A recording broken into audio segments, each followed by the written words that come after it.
What's going on today, guys? Primal Sabbath here, and today we're going to be taking a look at the Transformers Beast Machines Dinobots Terranotron or Transmetal Terrorsaur done right the second time, if you want to go that route. Now, I do have Transmetal Terrorsaur to compare with in robot mode, but a lot of people do opt to use this guy as their Transmetal Terrorsaur. And I mean, I definitely understand why. He's got Terrorsaur colors. He's red and this kind of grayish white color thing going on. But what's awesome is back here on the red chrome is it does fade to gold, and mine's starting to crack, which is a little unfortunate. Now, this use was actually remolded to have a Dinobots Spark Crystal back here.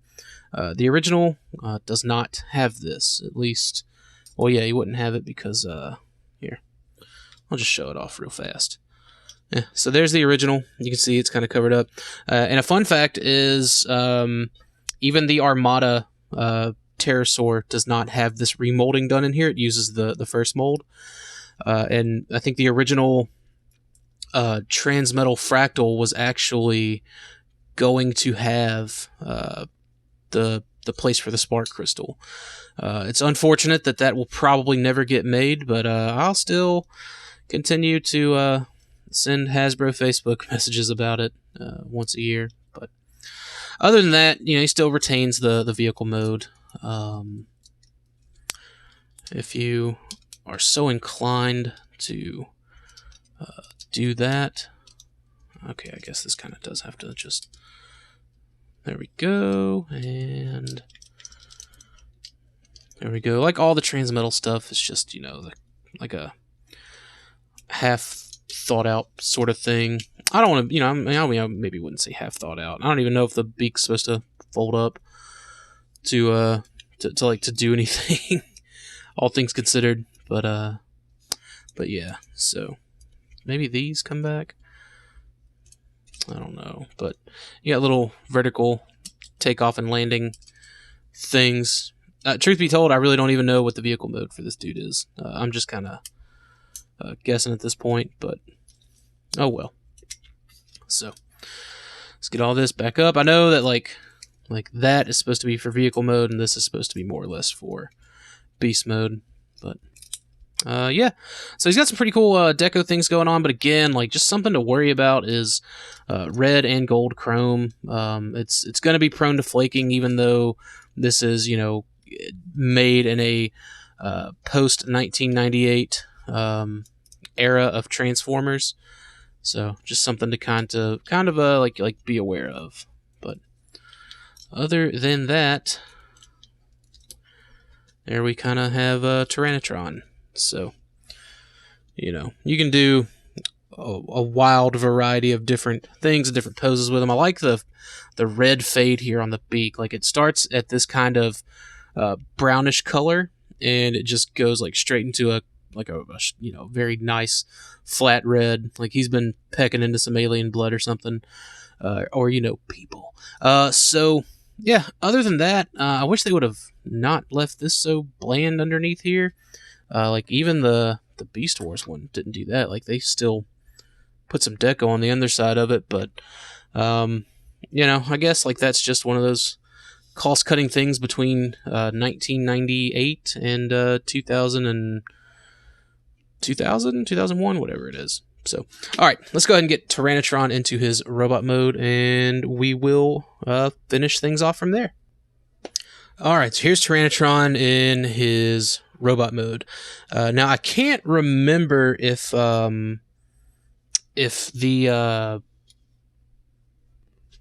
if I said it in the Air Raptor review or not, but an Air Raptor did not survive the first conflict that the Dinobots were involved in. That involved a fake Oracle.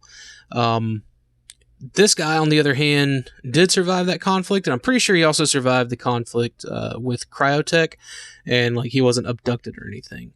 That's all I can really remember or recall. So there is that. He does feature a lot of the same kind of like paint applications as the original Terrorsaur did, with this kind of red fade up here on the chest.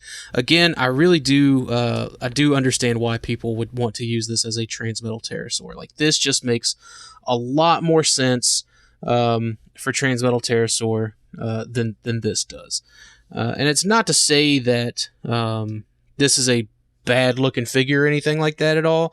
It just, the color layout just really doesn't do a whole lot. You know what I mean? Like, it's a little strange, I guess. But anyways, they do feature basically the same paint applications, minus like on the other undersides of the wings, things like that. It looks like he's even got some kind of faded paint deco here on this, which could have very well been the trade-off on top of the faded chrome. But anyways, there's your and of course no rub symbol, where that's where his rub symbol is. So there's that. There's your comparison. I did at least 2 comparisons now, if you count Dinotron. So he does have the same kind of a weapon gimmick thing, and you can take this out and stick it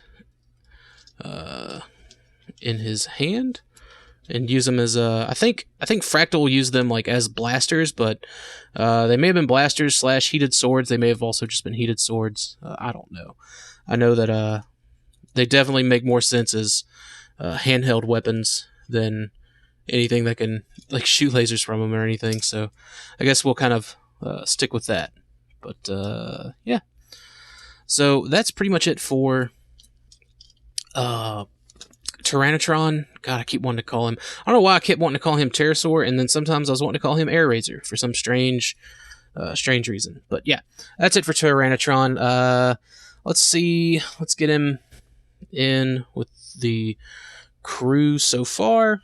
So there's Striker and Tricerodon. Will Tricerodon stand? And you know what? I'm just going to let him lean back on that tail.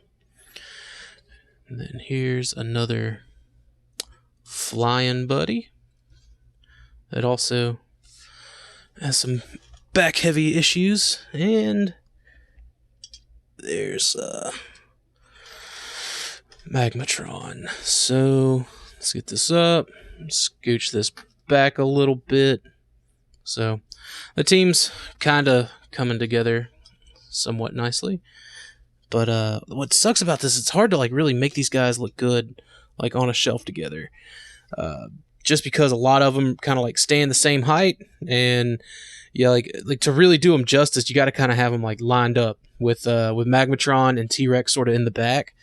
You know, like that's just sort of how you got to kind of do it. But anyways, that's it for Terranotron. If you guys have any questions or comments, please leave them in the comment box. Don't forget to check out Stasis Lock every Wednesday night at 7 p.m. Eastern Standard Time on this channel. We talk about Beast Wars, Beast Machines, and anything involved with the era. So yeah, thanks for watching. I'll see you guys later.